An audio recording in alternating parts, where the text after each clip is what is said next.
Doctor Gauri Tripathi ji और आप सभी मित्र, मैं आप सभी लोगों का अभिवादन करता हूँ और इस पुनश्चर्या कार्यक्रम में पाठ्यक्रम में मैं आप लोगों के बीच कुछ बातें रखूंगा। इधर स्थिति यह है कि एक सप्ताह से थोड़े ज्यादा समय से तबीयत ठीक नहीं रह रही, तो उसमें जुकाम हो जाना और देर तक बैठ न पाने की एक समस्या हो रही है, खांसी बीच बीच में और उसके साथ कुछ और भी समस्याएं। तो मैं अभी कुछ देर पहले तक अनिर्णय की स्थिति में था कि मुझे क्या करना चाहिए। मैंने कहा था कि मैं कोशिश करूंगा कि मैं जुड़ूं और कुछ बातचीत करूं आप लोगों से। तो जो एक सहज प्रवृत्ति होती है मनुष्य की बातचीत करने की और बोलने की, कुछ शायद वैसा न बने, लेकिन कुछ जो हमारे अनुभव है उन्हें मैं आप लोगों के साथ साझा करूंगा।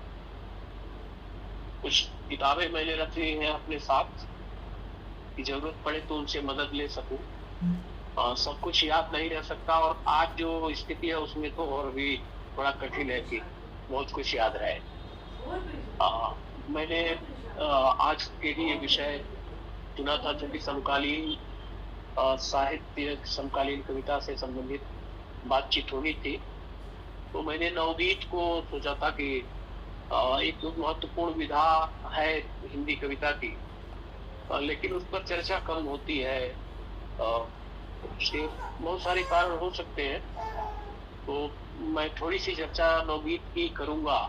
तो जो नए हमारे शिक्षक, हमारी अध्यापिकाएं साहित्य के क्षेत्र में अपना काम कर रही है, तो बहुत सारे लोग इनमें लिखते भी होंगे। कोई कविता लिखता होगा, कोई गीत लिखता होगा, कोई दोहा, गजल, नवगीत, जनगीत लिखने वाले लोग होंगे, कुछ आलोचक होंगे, इनके पाठक होंगे। अध्यापक तो सब पढ़ता है, हम अध्यापक है तो हमें वो बहुत सारी चीजें वो भी पढ़नी पड़ती है और पढ़ाने भी पड़ती है जिनमें हमारी बहुत रुचि नहीं होती है। लेकिन मेरा जो अनुभव है कि जब हम कुछ करने लगते हैं तो धीरे धीरे हमारी रुचि बनने लगती है। जब चीजें समझ में आने लगती है तो थोड़ा अच्छा लगने लगता है तो हम उसको और बेहतर करने की कोशिश करते हैं।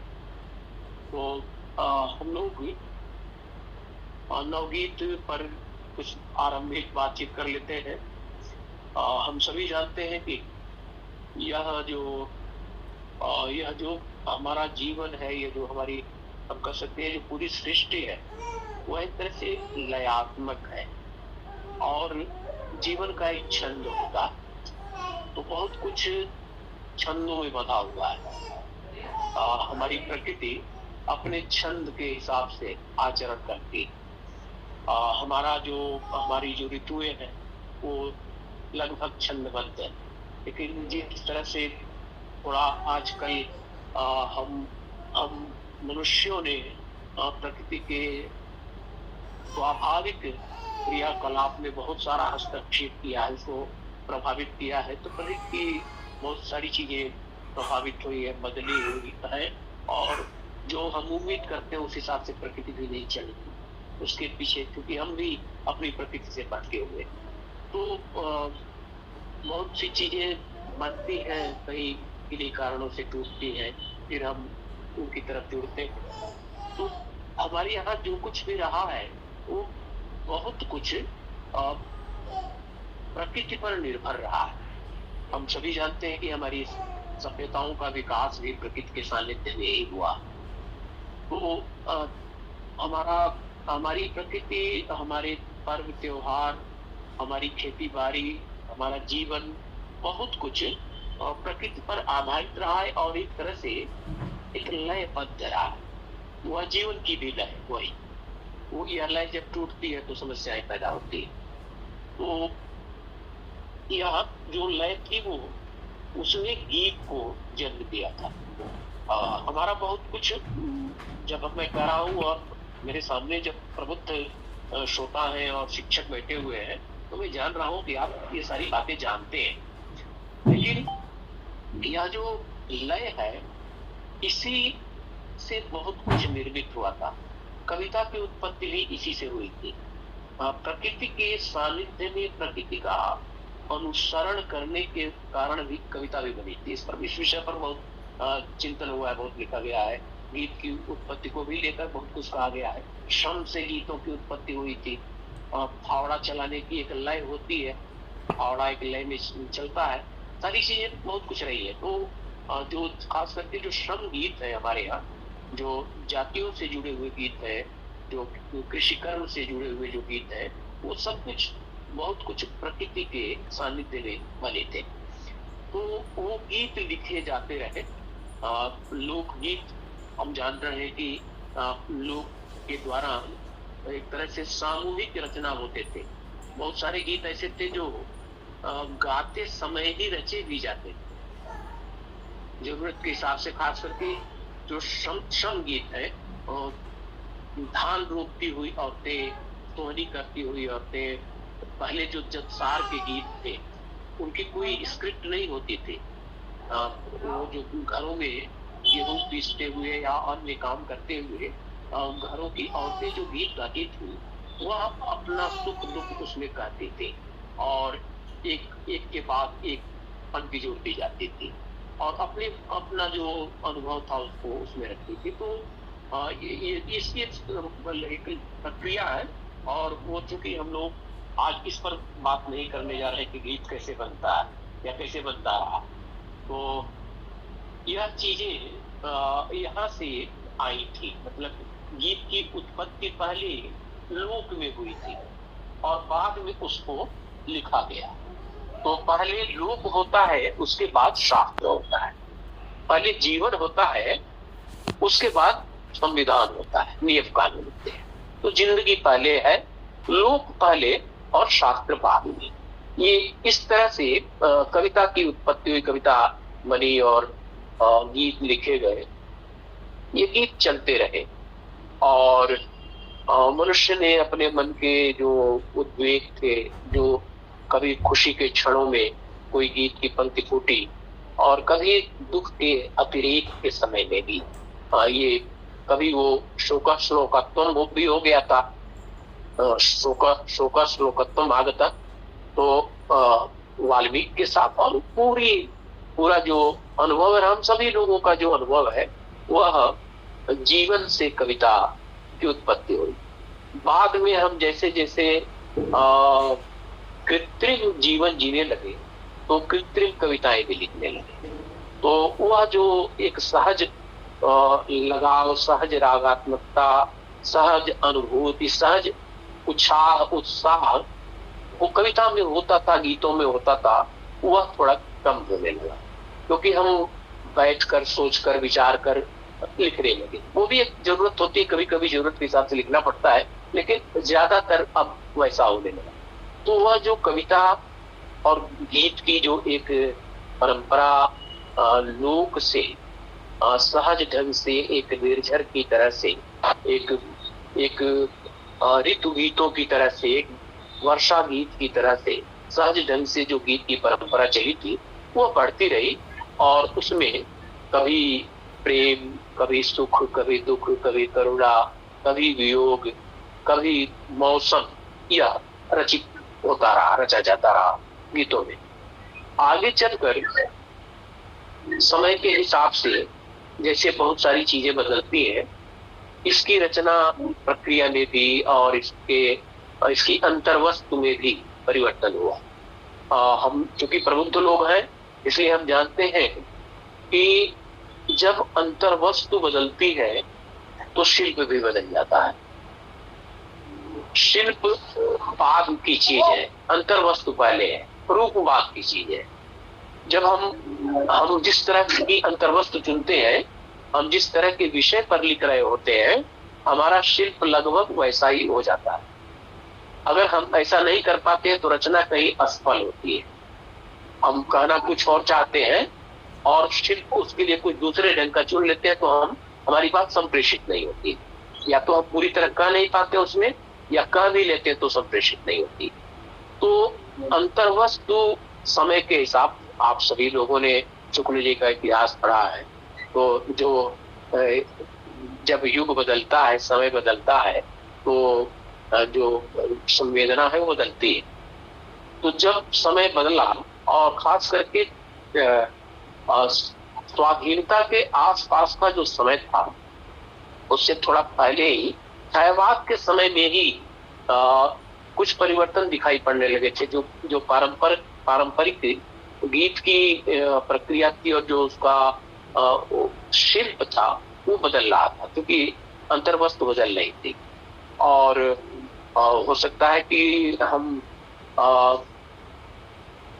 समाज की जो हलचलें थी उनसे ज्यादा जुड़ रहे थे, हमारे रचनाकार उनकी ज्यादा करीब जा रहे थे। और हिंदी साहित्य में हम जानते हैं कि निराला के साथ बहुत सारी चीजें बदली थी। निराला को जब बहु वस्तु स्पर्शनी प्रतिभा का रचनाकार कहा गया था, तो ये बहुत सोची समझी और बहुत सारगर्भित टिप्पणी थी, क्योंकि निराला के यहाँ से बहुत सारे रास्ते खुलते हैं और निराला उन तमाम सारे परिवर्तनों के अग्रदूत के रूप में हमारे सामने आते हैं। तो एक तरफ मुक्त छंद की शुरुआत कविता में जरूरत थी उस समय, क्योंकि बातें नहीं हो पा रही थी। हम जैसा सोचते हैं, जैसा कहना चाहते हैं, वो बातें उस तरह से नहीं हो पा रही थी।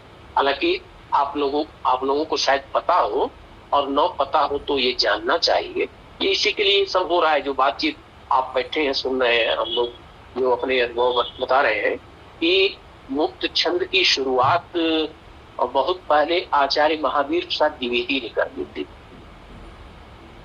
आचार्य महावीर प्रसाद द्विवेदी ने इसके पक्ष में बातें की थी, और उनकी एक कविता जो एक तरह से जिसको गद्य समझा गया था, वो कविता बहुत पहले छपी थी। बालकृष्ण भट्ट ने उसको प्रकाशित किया था। वो प्लेग स्तवराज नाम की एक कविता महावीर प्रसाद द्विवेदी की छपी थी, जो मुक्त छंद की कविता थी, जिसकी तरफ लोगों का ध्यान कम गया। हो सकता है आप लोगों का गया हुआ, आप लोगों में से कुछ लोगों का गया हुआ उसकी तरफ नहीं। तो मुक्त छंद की पहली कविता हिंदी में आचार्य महावीर प्रसाद द्विवेदी ने लिखी, और फिर आगे उससे प्रेरित होकर और लोगों ने निराला के माध्यम से, चूंकि उनकी बहुत सारी कविताएं धोती पत्थर वगैरह के माध्यम से, दिल की गली वगैरह से हम लोगों ने उन चीजों को रास्ता साफ हुआ। निराला ने जब कुछ किया तो उसको जाना गया। तो लेकिन तो वह जो निराला, मैं ये कह रहा था कि निराला बहुत सारे रास्ते खोलते हैं। तो एक तरफ उन्होंने मुक्त छंद की शुरुआत एक तरह से घोषित रूप से की। ये प्रगल्भ प्रेम नाम की एक कविता लिखी थी निराला ने। अर्ध विकसित हृदय कमल में आतु, प्रिय छोड़कर बंधन में छंदों की छोटी राह, गज गामिनी पद तेरा संकीर्ण कंठ का किरण। वो कविता चर्चित है, आप सभी लोगों की पढ़ी हुई है। मैं सिर्फ थोड़ा सा आप लोगों को स्मरण करा रहा हूँ चीजों की तरफ आपका ध्यान ले जा रहा हूँ। तो निराला ने एक तरफ ये सब किया, दूसरे निराला ने नए विषयों पर गजलें लिखी, और बहुत सारी गजलें हैं, आप सभी लोग उनको पढ़े होंगे। बेला में उनकी कई गजलें हैं बहुत चर्चित। किनारा वो हमसे किए जा रहे हैं, दिखाने को दर्शन दिए जा रहे हैं, ये गजल या वो भेद खुद खुल जाए वो सूरत हमारे दिल में है, देश को मिल जाए जो पूंजी तुम्हारी मिल गए। तो ये सब लिख रहे थे। वही निराला ने गीत की जो पारंपरिक शैली थी उसमें परिवर्तन किया।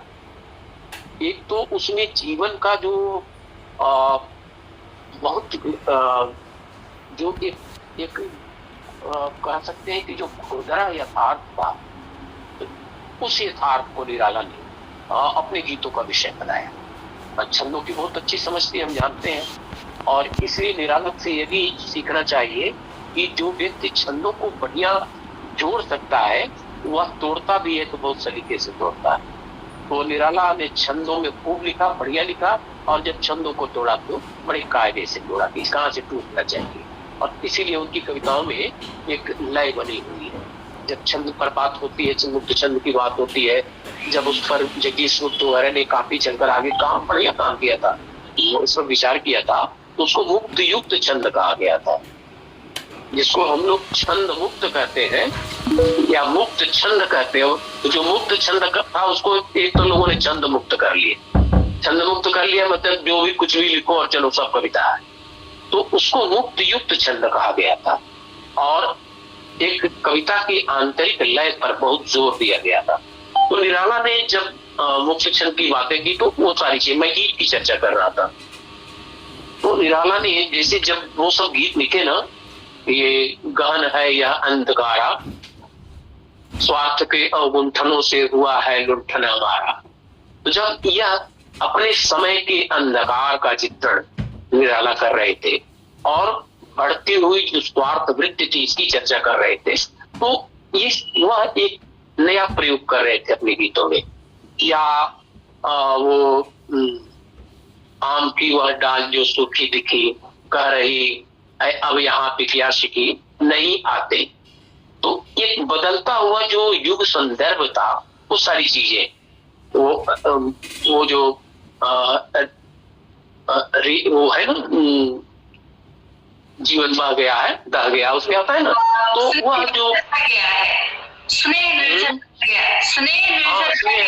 निर्जर जर गया, स्नेह निर्जर बह गया है।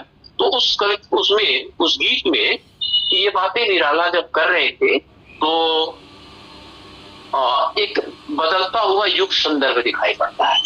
इसके साथ ही निराला के गीतों में अगर आप थोड़ी करीब से और कभी अलग से पढ़िए उसको, उन गीतों को, तो यह दिखाई पड़ेगा कि जो गीत के साथ समस्याएं पैदा हुई थी और जिसकी तरफ बहुत सारे लोगों ने ध्यान दिलाया था और ठीक ही किया था। कई बार आलोचना सुधारती है और उसको आलोचना को उसी रूप में लेना चाहिए कि जो गीत की सीमाएं बन रही थी, जिसको मुखड़े की पंक्ति कहते हैं, टेक की पंक्ति जो होती है जो शुरू में आती है, और ये कहा गया ना, केदारनाथ सिंह ने कहा कि गीत में मुखड़े की पंक्ति की तानाशाही चलती है।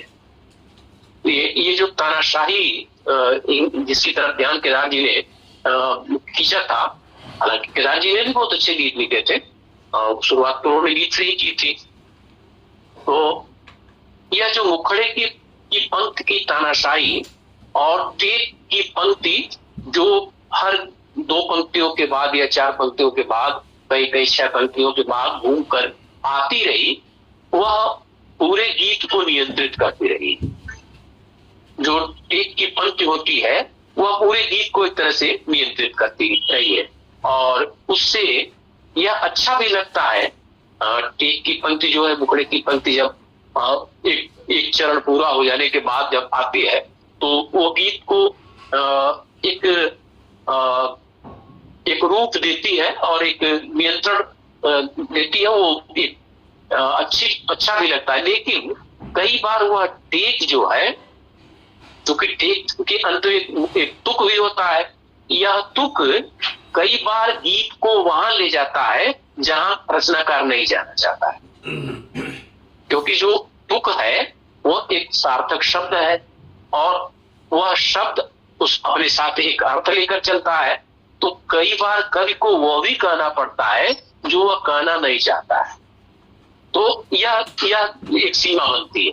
तो इस तरफ लोगों का ध्यान गया और लोगों ने ध्यान, जो कुछ लोगों ने विरोध की मुद्रा में इस बात को कहा, कुछ लोग उसके भीतर से, गीत के भीतर से गीतकार आए, उन्होंने इस चीज को लक्ष्य किया था, इस बात को लोगों ने कहा। तो निराला ने इन चीजों को थोड़ा तोड़ा और जो छंद का बंधन था उसको थोड़ा लचीला दिया गीत में भी। तो यह शेर निराला को जाएगा। अब सुख का दिन डूबे डूब जाए, तुझसे न सहज मन ऊब जाए। तो ये थोड़ा चेंज किया, थोड़ा सा बदला। तो यह जो परिवर्तन था यह धीरे धीरे लक्षित किया जा रहा था और जिसको हम छायावाद के बाद की पीढ़ी कहते हैं, उस पीढ़ी के रचनाकारों ने इन चीजों को महसूस किया और उसे अपने गीतों में, अपने व्यवहार में उतारने की कोशिश की। तो एक लंबी श्रृंखला है ऐसे गीतकारों की जिन्होंने बाद में गीत लिखे और पारंपरिक गीतों से थोड़ा हटकर लिखने की कोशिश की। ये बात तो हम सभी जानते हैं और जानना भी चाहिए कि कोई चीज अचानक नहीं बदलती। बहुत सारे छंद ऐसे थे जिनमें गीत पहले भी लिखे जा रहे थे और बाद में भी लिखे जाते थे। हमारी जो संवेदना है उसमें भी कुछ बदलता है और कुछ ऐसे मूल्य हैं जिनको हम जीवन मूल्य कहते हैं, वह मूल्य हमारी रचनाओं में लगातार चलते हैं। तो प्रेम के गीत भी लिखे गए, भक्ति के गीत भी लिखे गए, करुणा के, वात्सल्य के और अन्य भावों के, जो हमारे युग की मांग थी, उस मांग के अनुसार बहुत सारे गीत लिखे गए। एक लंबा समय बीता और बहुत सारे लोग गीत लिख रहे थे। उसको जरूरत महसूस हो रही थी कि उसे एक तरह से एक संस्थागत रूप दिया जाए, उसको एक स्वरूप दिया जाए और उसे बढ़िया ढंग से एक रास्ते पर ले चला जाए।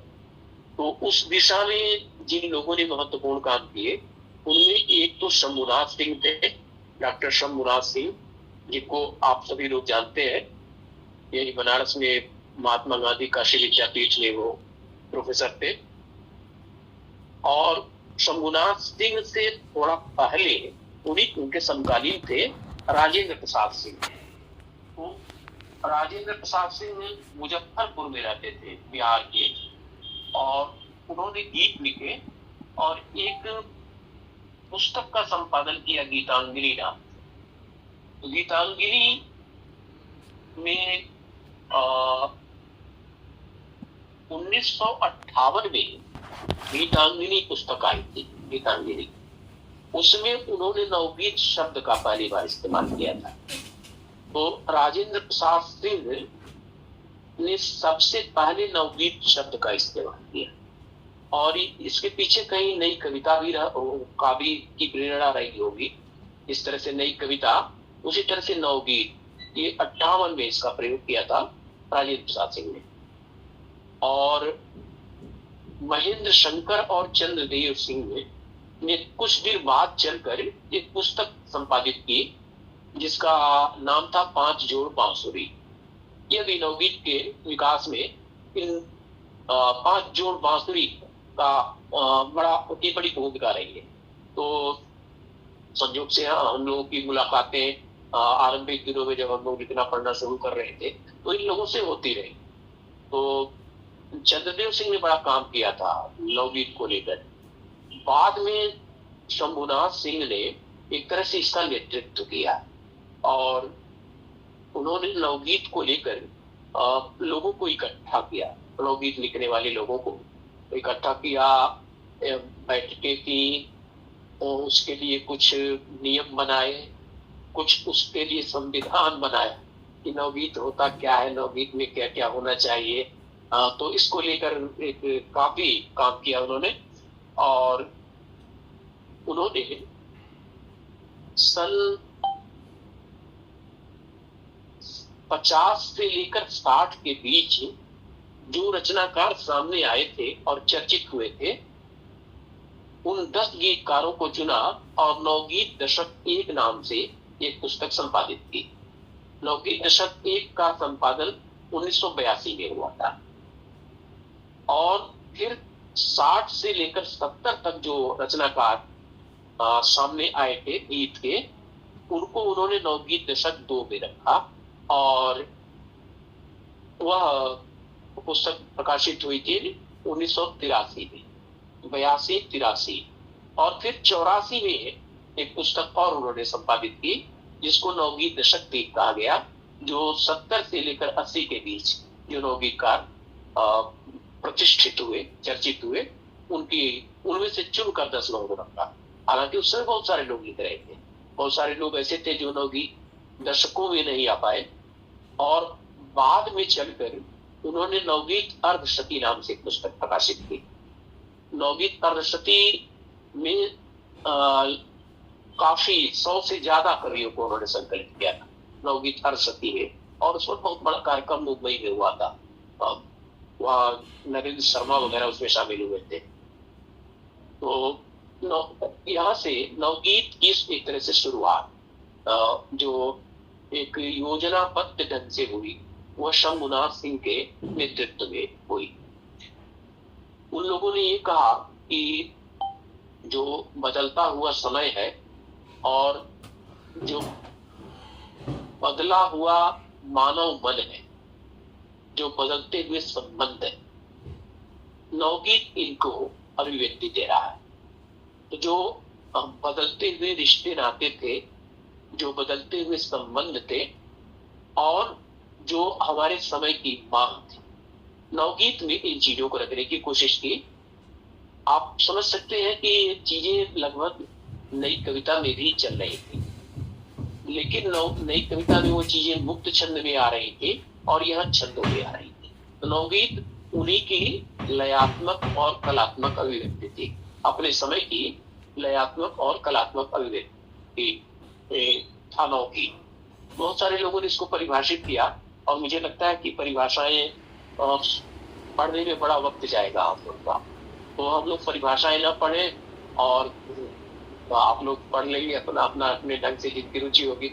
हम लोग कुछ अच्छे गीतों की चर्चा कर लेते हैं, कुछ अच्छे गीतकारों की चर्चा करते हैं, कुछ अच्छे गीतों की चर्चा कर लेते हैं, वो ज्यादा काम का होगा। उसमें से अगर हमारे मन में कहीं कुछ रह जाएगा तो शायद वो ज्यादा काम करे। इस बीच एक बात और हुई थी कि ठाकुर प्रसाद सिंह, जिनका नाम हम सभी जानते हैं, ठाकुर प्रसाद सिंह बनारस से, जिन्होंने गद्य भी लिखा, उपन्यास भी लिखे थे, कहानियां लिखी थी, निबंधों के कारण भी जाने जाते हैं, और उत्तर प्रदेश हिंदी संस्थान के वो उपाध्यक्ष रहे। तो वह गीत लिख रहे थे और उन्हीं दिनों उन्हें जाना पड़ा था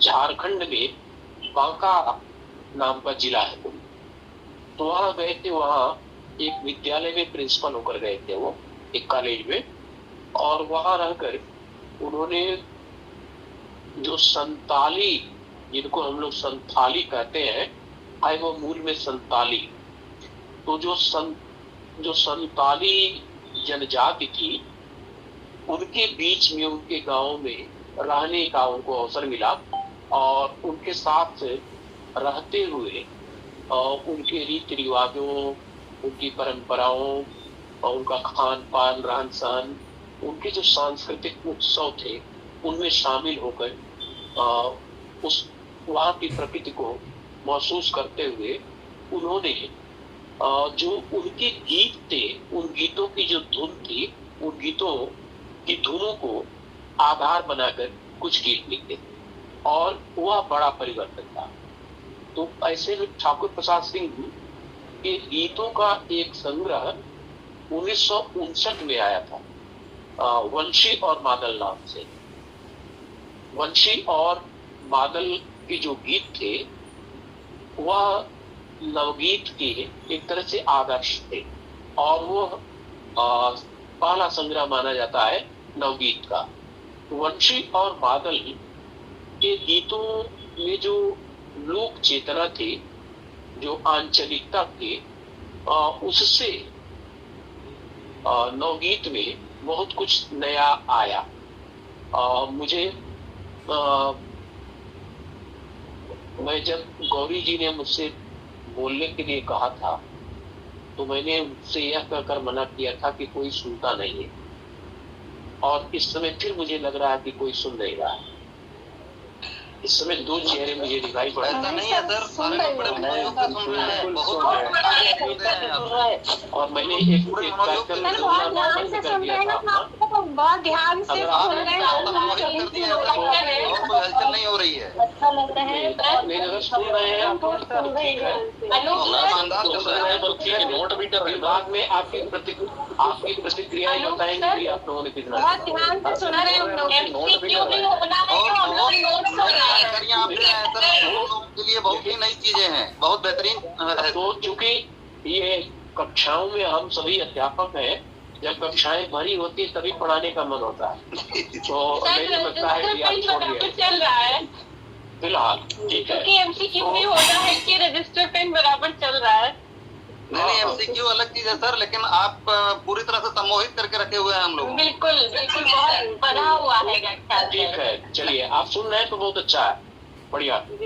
मैं ये कह रहा था कि जो नवगीतों के संग्रह आए उनमें सबसे पहला संग्रह ठाकुर प्रसाद सिंह का वंशी और मादल आया था 1959 में, और उसमें जो संथाल परगना में रहने वाले आदिवासी हैं, संथाली हैं, उनके जीवन की जो बहुत सारी दिनचर्या है और जो उनकी अपनी संस्कृति है, रहन सहन है, वह चीजें उनमें व्यक्त हो रही थी। उन्होंने कोशिश की थी कि उन्हीं की भाषा में, उन्हीं की लय में और उन्हीं के बिंबों प्रतीकों के माध्यम से गाने का प्रयास किया जाए, और वह एक नए ढंग का प्रयोग था। उसमें वहां की शब्दावलियां उन्होंने ली और कुछ गीत लिखे, जैसे जब वो, मैं उनका एक गीत आप लोगों को पढ़ के सुनाता हूँ।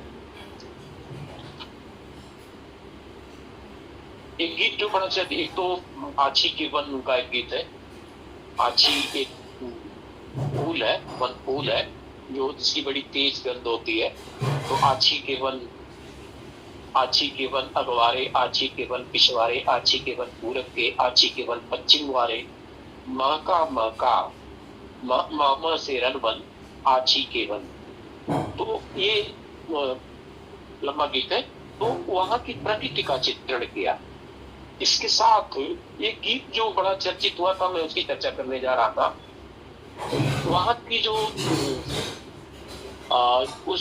उस अंचल की जो स्त्रियां हैं, जो युवतियां हैं, तो उनका बहुत सुंदर वर्णन उन तमाम सारे गीतों में किया। प्रेम का वर्णन किया, जो एक प्रेम सहज प्रेम है, निर्बंध प्रेम है, समाज के अपने नियम है, अपने बंधन है, उनका निर्वाह होता है, होना भी चाहिए, लेकिन एक अंतर मन भी होता है। उसका एक गीत में, जिसके नाम पर चंद्रदेव सिंह ने संग्रह निकाला था, 5 जोड़ बांसुरी में चर्चा कर रहा था, उनका एक गीत है ठाकुर प्रसाद सिंह का 5 जोड़ बांसुरी। उसमें उन्होंने एक ऐसी स्त्री के प्रेम का वर्णन किया है जो विवाहिता है, लेकिन उसका प्रेमी पर्वत पर के पास दूसरे गांव से खड़ा होकर, दूसरे गांव से उसको बंसी बजाकर, बांसुरी बजाकर आमंत्रित कर रहा है। यह जो द्वंद्व है वो अपने घर में है, पति के पास है, और जो उसका प्रेमी उसको आमंत्रित कर रहा है। यह जो उसके मन का भाव है, उसको उन्होंने इस गीत में बहुत बढ़िया ढंग से व्यक्त किया है। वासंती रात के निर्मल पर पल आखिरी, बेसुध पल आखिरी, बेहवल पल आखिरी, पर्वत के पार से बजाते तुम बांसुरी, 5 जोड़ बांसुरी, वंशीश्वर उमड़ घुमड़ रो रहा, मन उठ चलने को हो रहा, धीरज की गांठ खुली तो लेकिन आधे अचरे पर ये सो रहा। वंशी क्योंकि वो व्याकुल होकर बजा रहा है, पुकार है उसमें, तो मन उठकर अंत में होता है कि चल देना चाहिए, इतनी देर से बंसी बजाकर वो मुझे आमंत्रित कर रहा, मुझे चलना चाहिए। आता है कि धीरज की गांठ खुली तो लेकिन आधे अचरे पर पी सो रहा, मेरा मन तोड़ रहा बांसुरी। मन तो हुआ कि अब चल दे, लेकिन देखा कि मेरे आंचल पर मेरा पति सोया हुआ है। तो जिसका वर्णन किया जा रहा है उसके आंचल पर उसका पति सोया हुआ है, और जो मन कहीं और जा रहा है और शरीर कहीं और है। मन मेरा तोड़ रहा बांसुरी, वो ये गीत है पूरा। पर्वत के पार से बजाते तुम बांसुरी, बासंती रात के निर्मल पर आखिरी, बेसुध पल आखिरी, विहवल पल आखिरी। बहुत बढ़िया गीत और चर्चित गीत है। इस विषय पर और लोगों ने, भारत भूषण वगैरह ने अच्छे गीत लिखे थे। आप लोगों ने अगर सुने होंगे भारत भूषण को, रमानाथ अवस्थी को, सोम ठाकुर को, नरेंद्र शर्मा को और भवानी प्रसाद मिश्र वगैरह को पढ़ते हुए, कविताएं पढ़ते हुए अगर सुने तो इन लोगों ने भी इस तरह के, जैसे भारत भूषण का बड़ा चर्चित गीत है, यह विसंगति जिंदगी के द्वार 100 बार रोई, चाह में है और कोई, माँ में है और कोई। बहुत चर्चित गीत है ये। तो यह गीत मैं ये कहना चाह रहा था कि ठाकुर प्रसाद सिंह ये जो गीत है, इन गीतों में जो वहाँ का परिवेश है, संताल परगना का, आदिवासियों का जो जीवन है, वो बहुत बढ़िया ढंग से चित्रित हुआ है। इसमें समस्या ये आती है कि यहाँ कोई उनकी आर्थिक समस्या का चित्रण नहीं आता है। इन गीतों में आदिवासियों की जो आर्थिक समस्याएं हैं उनका चित्रण नहीं है। एक गीत है जिसमें सिर्फ ऊंचे और नीचे शब्दों का इस्तेमाल किया गया है। इससे ये लगता है कि एक गरीब तबका रहा होगा, एक थोड़ा अमीर तबका हो सकता है। एक बहुत छोटा सा गीत है उनका, मेरे घर के पीछे चंदन है, मेरे घर के पीछे चंदन है, लाल चंदन है, तुम ऊपर टोले के मैं निचले गांव की, राहें बन जाती है रेकड़ियां पाँव की, समझो कितना मेरे प्राणों पर बंधन है, आ जाना वंदन है, लाल चंदन है। तो ये प्रेम करने वाले एक स्त्री, एक युवती का यह है कि तुम ऊपर टोले के मैं निचले गांव की, यह थोड़ा एक अर्थ संकेत दे रहा है उनकी स्थिति का। और राहें बन जाती है रेकड़ियां पाँव की, और चूंकि चंदन है, चंदन के पेड़ है आसपास, इसमें पैरों के निशान उभर जाते हैं। तो समझो कितना मेरे प्राणों पर बंधन है। मैं आगे चलूं, आप लोगों से चर्चा करूं, इससे पहले थोड़ी सी चर्चा इस बात की कर लेनी चाहिए। ये जो नवगीत दशक आए थे, इनमें जो जिन लोगों को शामिल किया गया था वो कौन लोग थे? जैसे जो कुछ नाम इनमें से बहुत चर्चित हुए आगे चलकर और जिनको हम सभी जानते हैं, कुछ लोग फिर नहीं सामने आ पाए। जैसे इनमें पहला नाम था नवगीत दशक 1 का, वो थे नई मध्य प्रदेश के रहने वाले थे, बहुत अच्छे गीतकार थे। उनका जो पहला संग्रह है तो बातों ही बातों में, उन्होंने मुझे भेंट की थी और मैंने उस पर लिखा था नए इनके गीतों पर। सोम ठाकुर थे इस संग्रह में, नईम के साथ सोम ठाकुर थे। सोम ठाकुर को बहुत सारे लोगों ने सुना है और संयोग से अभी है सोम ठाकुर। इनमें जिन लोगों के हम लोग नाम ले रहे हैं, बहुत सारे लोग अब नहीं है, लेकिन सोम ठाकुर है। और हिंदी दिवस पर हिंदी के शिक्षक सोम ठाकुर को याद करते हैं, और नहीं करते हो तो उन्हें याद करना चाहिए। एक बहुत प्यारा गीत लिखा था उन्होंने हिंदी के लिए, तो शायद ठीक ठीक आप लोगों को याद हो। मेरे पास है, मैं किताब में देखना नहीं चाह रहा हूँ। वो आराधन अपनी संस्कृति का, अभिनंदन अपनी भाषा का, इसमें आता है ना, तो पूजा करते हैं हम क्या हरदम जनमन गण की अभिलाषा का, आराधन अपनी संस्कृति का, अभिनंदन अपनी भाषा का। तो अपनी जो भाषा वंदना है सोम ठाकुर की, अक्सर जब वो कभी सम्मेलनों में होते थे, हम लोग जब विद्यार्थी थे, एक बार मैंने उनको बीएचयू में बुलाया था 10-15 साल पहले। बीएचयू में जो स्पंदन के बाद एक सम्मेलन होता है, उसमें मैंने उनको आमंत्रित किया था, वो आए थे। तो भाषा वंदना बहुत बढ़िया सोम ठाकुर करते रहे। बहुत सारे गीत उनके बड़े चर्चित हुए थे। तुझे जानने को मैंने चारों धाम जाने, ये गीत उनका बड़ा चर्चित है, अक्सर सुनाया करते थे आप लोग। अब सुविधा है, सर्च करेंगे तो तुरंत सामने आएगा। अभी मत करिएगा मेरे बोल लेने के बाद।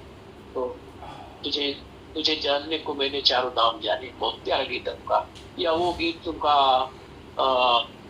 जाओ पर संध्या के साथ लौटाना तुम, चांद को निहारते न बीत जाए सारी रात, जाओ पर संध्या के साथ लौटाना तुम। बहुत अच्छे गीत लिखे सोम ठाकुर ने।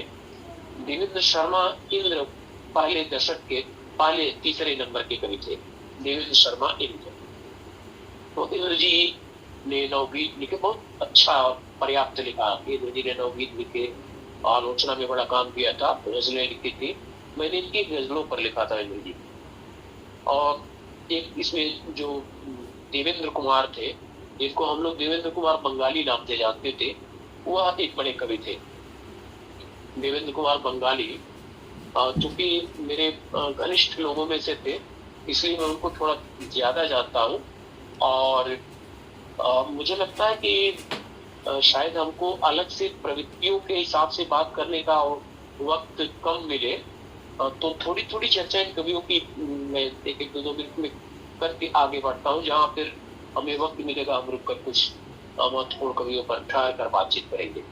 तो देवेंद्र कुमार का वास्तविक नाम जो था वो बंगाली था। घर के लोगों ने उनका नाम बंगाली ही रखा था। उन्होंने अपने बाद में उनको खुद महसूस हुआ कि ये ठीक नाम नहीं है। बहुत सारे लोग उनको बंगाली समझते थे कि ये बंगाल के हो। वो यही देवरिया के कुशीनगर के पास के रहने वाले थे और बंगाली उनके परिवार के लोगों ने उनका नाम रख दिया था। उन्होंने स्वयं अपना नाम देवेंद्र कुमार रख दिया था। दिल्ली में एमए किया था उन्होंने और गोरखपुर में रेलवे में वो सर्विस करते थे। और जब हम लोग विद्यार्थी थे, विद्यार्थी के बाद जब आरंभिक दिनों में मैं गोरखपुर विश्वविद्यालय में पढ़ा रहा था, जो 90 के आसपास वाला समय था, तो उन दिनों अक्सर कभी वो हमारे यहाँ आ जाते थे, कभी हम लोग उनके ऑफिस चले जाते थे, तो उनसे मिलना जुलना होता था। और वह बहुत प्रबुद्ध और बहुत संवेदनशील रचनाकार थे। और मैंने उनके बारे में एक बार लिखा था कि हम लोगों ने बंगाली जी से जितना ज्यादा सीखा उतना अपने शिक्षकों से नहीं सीखा था। तो देवेंद्र कुमार को कविता की बड़ी अच्छी समझ थी।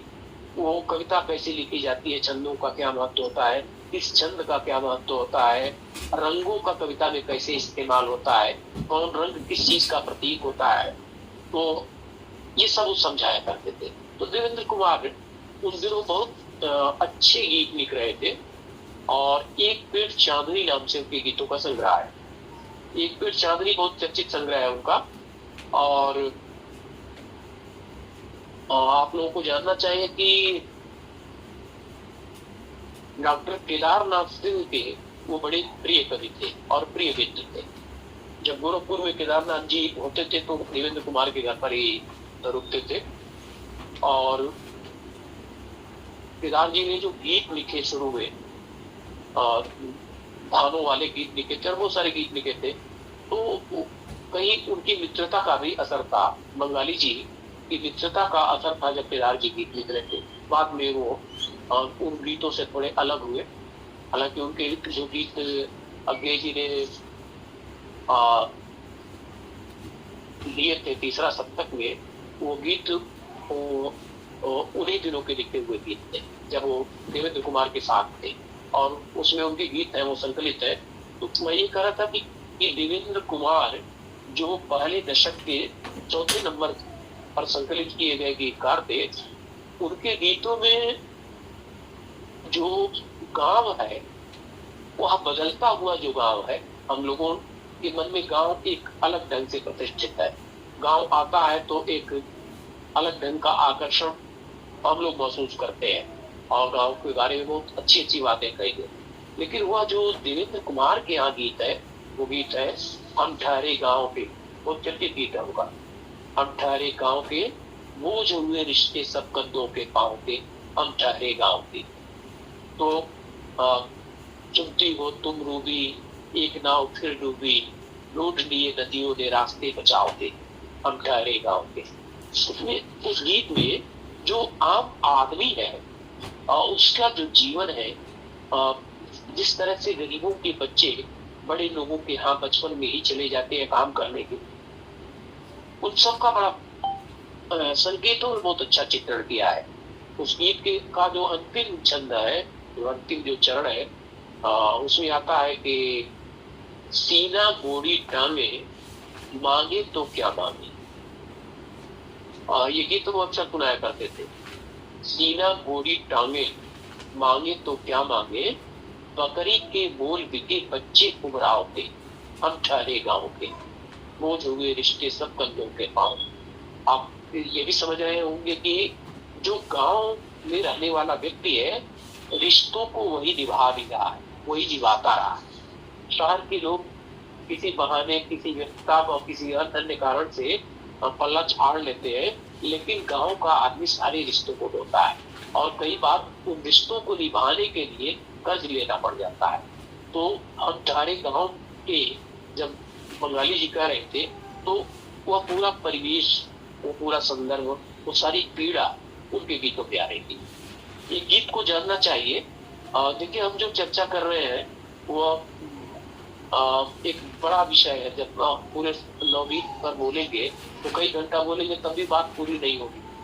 तो एक बहुत बड़ा विषय, आज हम लोग सिर्फ इतना कर सकते हैं कि कुछ अच्छे गीतों की चर्चा कर सकते हैं, ताकि हमारे जो नए मित्र हैं उनमें जिनके भीतर थोड़ी कुछ उत्सुकता जागृत हो सके, वो इन कवियों को, इन गीतकारों को एक संग्रह पुस्तकालयों में जाए, यहाँ वहाँ तलाशे, थोड़ा पढ़े और नई पीढ़ी में को वह ज्ञान जो है वो हस्तांतरित करे। तो अगर ये सब कुछ गीत कर पाए तो अच्छा, महत्वपूर्ण काम हो जाएगा। निरंजन जी का जो चर्चित गीत हुआ था 70 के आसपास धर्म युग में, 70 में यही संभवतः वो एक गीत छपा उनका, एक पेड़ चांदनी, जिस नाम से उनका संग्रह बाद में आया था। उसमें एक पेड़ चांदनी लगाया है आंगने, भूले तो आ जाना एक फूल मांगने। बहुत चर्चित हुआ था ये गीत, बहुत सारे लोग गाते थे, को भी गाते हैं। एक पेड़ चांदनी लगाया है आंगने, भूले तो आ जाना एक फूल मांगने। ये गीत बहुत चर्चित हुआ उनका। पूरा गीत मैं अगर चाहे तो मैं पढ़ सकता हूँ, मेरे सामने हुआ ये छोटा सा गीत है, लेकिन बहुत प्यारा गीत है।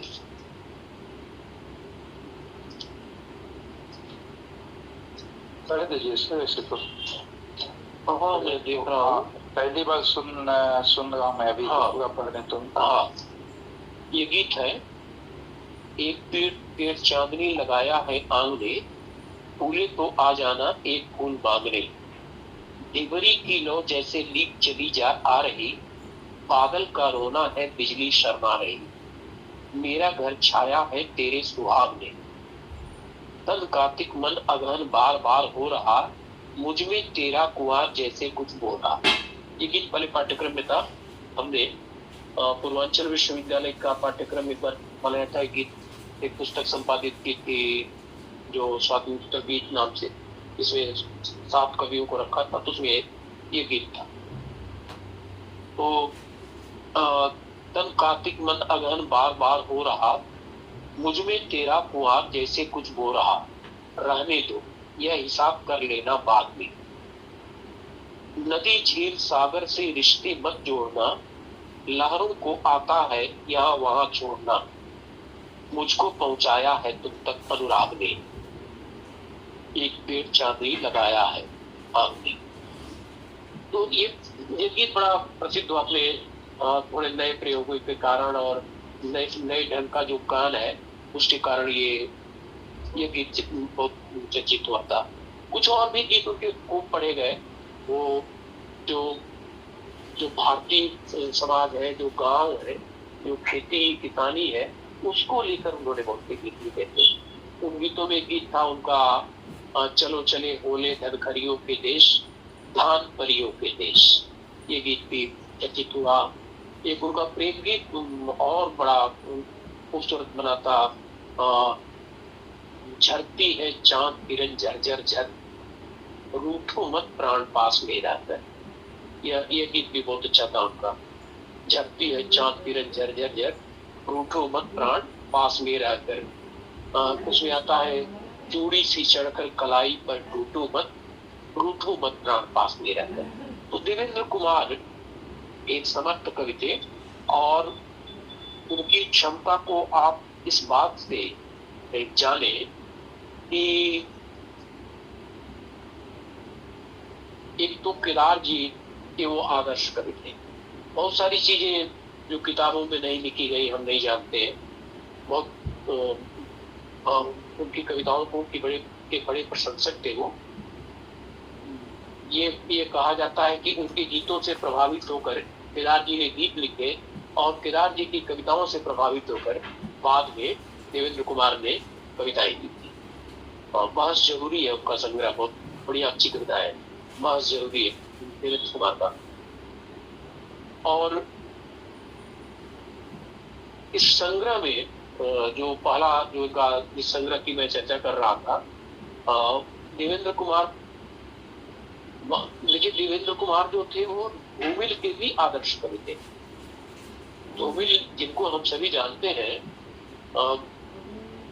धूमिल ने देवेंद्र कुमार को पत्र लिखा कि किसी पत्रिका में जब तुम्हारी कविता पढ़ता हूँ तो उसमें तुम्हारा नाम काटकर अपना नाम लिख देता हूँ। तुम्हारी कविता पर तुम्हारा नाम काटकर अपना नाम लिख देता हूँ। ये धूमिल कह रहे थे देवेंद्र कुमार के बारे में।